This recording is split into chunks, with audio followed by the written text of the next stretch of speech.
हम लोग लगातार मिल रहे हैं राजस्थान पुलिस सब इंस्पेक्टर भर्ती परीक्षा 2016 के सफल अभ्यर्थियों से। उनसे ढेर सारी प्रेरणा भी ले रहे हैं, उनकी पढ़ने की विधा को जान रहे हैं, उनकी फिज़िकल की तैयारी के तरीके से हम वाकिफ़ हो रहे हैं और साक्षात्कार की प्रिपरेशन उन्होंने किस प्रकार से की इस बात को भी जान रहे हैं।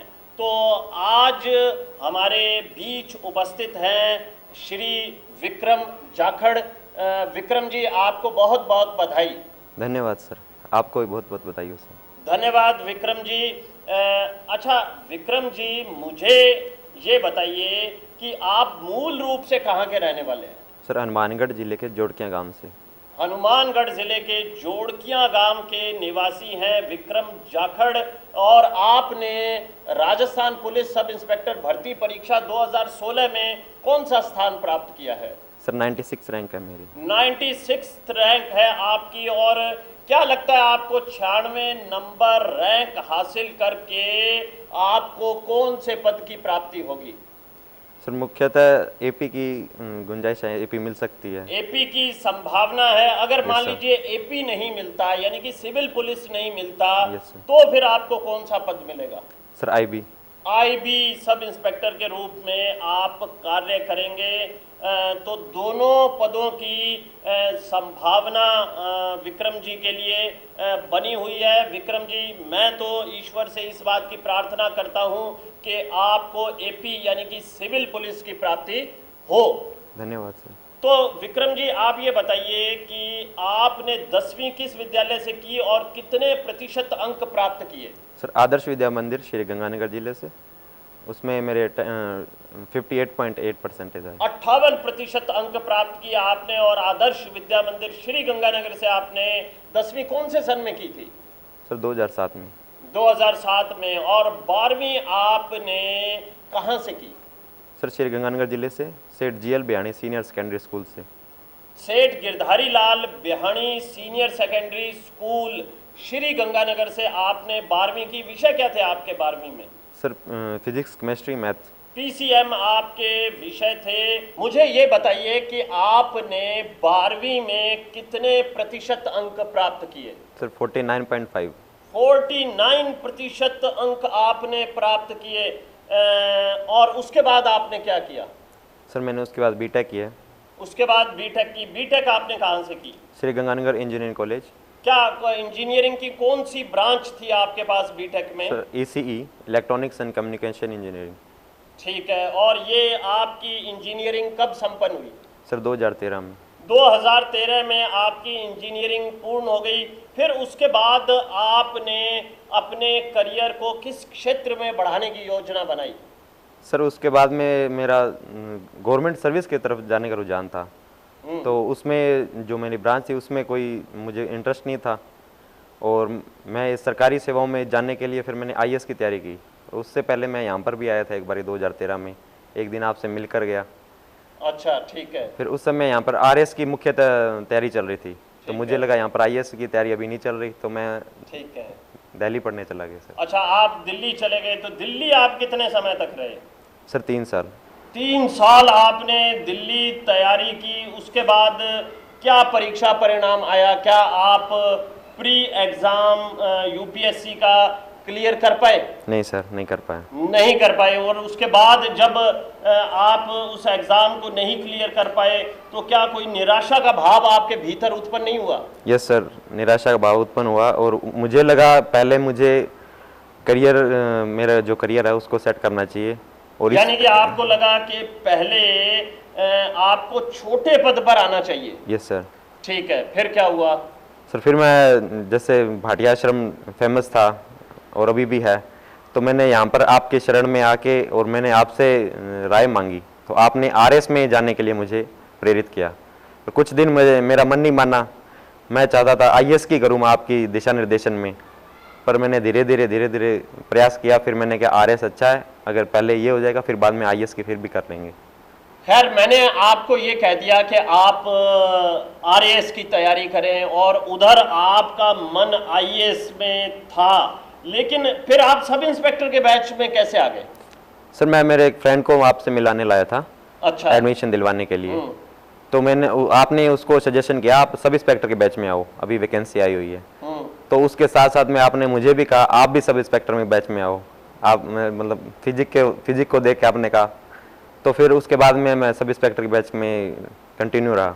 अच्छा विक्रम जी, आपको क्या लगता है कि मैंने आपको पहले आरएएस की राय दी और उसके बाद मैंने आपको सब इंस्पेक्टर की राय दी, तो इसके पीछे मेरी क्या सोच रही होगी? सर आपने कहा था उस समय वैकेंसी आई हुई थी सब इंस्पेक्टर की, और दिसंबर में एग्जाम होने वाला था। ठीक है। क्योंकि मैं अक्टूबर में आया था, आपने कहा 3 महीने में वैकेंसी कंप्लीट हो जाएगी। ठीक है। और सेम सिलेबस है आरएस और एसआई का। ठीक है। और इतने में आप एसआई बन जाओगे, उसके बाद में डीएसपी बन जाओगे। ठीक है। और जो हिंदी सब्जेक्ट है वो आरएस मेंस में पढ़ना पड़ेगा। तो मुझे वो आपकी राय उचित लगी और मैंने इस दिशा में काम किया। बिल्कुल, ये बात दरअसल विक्रम जी क्या है कि मेरे कुछ निर्धारित मापदंड हैं जिनके आधार पर मैं बच्चे को राय देता हूं। आप मेरे पास आए, आपने काम शुरू किया, आपकी 10वीं और 12वीं की परसेंटेज, यस सर, और तत्पश्चात आपने जो 1-2 बड़े पेपर दिए होंगे, उनकी परफॉर्मेंस के आधार पर मैंने वास्तव में आपको ये राय दी थी कि आप सब इंस्पेक्टर की तैयारी में जुट जाइए। Yes, sir. और कुछ आपकी जो फिटनेस है यस सर, वो भी मुझे लगता है कि वर्दी पर बहुत ज़्यादा सूट करेगी। तो इस वजह से ही मेरी ये राय रही कि आप पहले सब इंस्पेक्टर की तैयारी करें। दरअसल क्या है कि कई बार मैं ये देखता हूँ जिन बच्चों के 10वीं और 12वीं में अंक प्रतिशत कम रहता है, वो सीधे आईएएस की तैयारी करने की योजना बना लेते हैं, जबकि मुझे लगता है कि पहले वो अपना एक आधार तैयार करें। जी सर। और उसके बाद वो आरएएस पर काम करें, आईएएस पर काम करें। जी सर। तो इस वजह से मेरी ये राय बच्चों को रहती है। खैर, आप लाए तो अपने मित्र को सब इंस्पेक्टर बनाने थे। Yes sir. तो आपके मित्र का क्या हुआ, क्या वो भी सब इंस्पेक्टर बना? नो सर, उन्होंने बैच छोड़ दिया था सर। अच्छा, उन्होंने बैच छोड़ दिया और आपने काम जारी रखा और अब आप सब इंस्पेक्टर बन गए हैं। तो ठीक, ये भी एक रोचक किस्सा है। अनेक बार ऐसा हुआ भी है कि मित्र को लेकर आए और खुद तैयारी करने लगे। खैर, मुझे ये बताइए कि आपके परिवार में कौन कौन सदस्य हैं? सर हमारा संयुक्त परिवार है। ठीक है। ताऊ जी, मेरे पिताजी और 2 चाचा जी है। और पिताजी श्री गंगानगर रहते हैं। और पिताजी किस चीज़ का व्यवसाय करते हैं? मेडिकल स्टोर है उनका। मेडिकल स्टोर है, ठीक है। क्या नाम है आपके पिताजी के मेडिकल स्टोर का और कहाँ पर है ये medical store? Chaudhary medical store है, सिविल हॉस्पिटल में, श्री गंगानगर जिले में। ठीक है, बिल्कुल। विक्रम जी, आपके पिताजी आपके चयन के पश्चात क्या महसूस कर रहे हैं? सर बहुत अच्छा फील कर रहे हैं, मैं बता नहीं सकता। नॉर्मली जैसे मैं जिस दिन रिजल्ट आया मैंने उनको बताया, फिर उसके बाद में मैं फ्रेंड्स के साथ बाहर निकल गया मेरे दोस्तों को बताने के लिए। तो सामान्यतः ऐसे होता है 9 बजे के बाद में बाहर जाता हूँ, 10 मिनट में फ़ोन आ जाता है कि अभी घर पे आ जा 5 मिनट में। तो उस दिन मैं 10:30-11 बजे तक बाहर था और मेरे पास कोई फ़ोन नहीं आया घर से। मुझे आज लगता है भूल गए मुझे। और मैं जब घर पे गया, जैसे मैंने गेट बंद किया, कि तू बाहर क्या कर रहा है? हमने तो क्या अंदर है तू? उन्हें मतलब मेरा पता ही नहीं। मतलब वो इतने उत्साहित थे, इतने खुश थे। और निसंदेह विक्रम, मुझे ये ध्यान है कि अभी गत रविवार को जब वो मुझसे मिलने के लिए आए थे, मुझे और मेरे तमाम साथियों को, आश्रम परिवार के सदस्यों को मिठाई खिलाने के लिए आए थे, तो उन्होंने बड़े ही उत्साह से मुझे कहा कि मैं हृदय से प्रसन्न हूँ। और वास्तव में मुझे एक ऐसे पिता से मिलकर बड़ी प्रसन्नता होती है जब वे कहते हैं कि मैं हृदय से बहुत ही प्रसन्न हूँ। क्योंकि जब पुत्र को सफलता मिलती है, पुत्री को सफलता मिलती है, तो सर्वाधिक प्रसन्नता मेरा मानना है कि माता पिता को ही होती है। जी सर। तो आपकी माता जी का आपकी सफलता पर, आपके भाई बहनों का आपकी सफलता पर, आपके मित्रों का आपकी सफलता पर क्या कहना है? सर सभी बहुत खुश है। और मित्र तो हमेशा से ही उनको मुझ पे विश्वास था, इतनी समय से तैयारी कर रहा है कि तेरा पक्का होगा। पता नहीं किस वजह से, पर उनको विश्वास था, उस वजह से मुझे भी विश्वास था ये कुछ कह रहे हैं तो कुछ ना कुछ पॉजिटिव जो वाइब्स है जो मेरी तरफ आ रही है।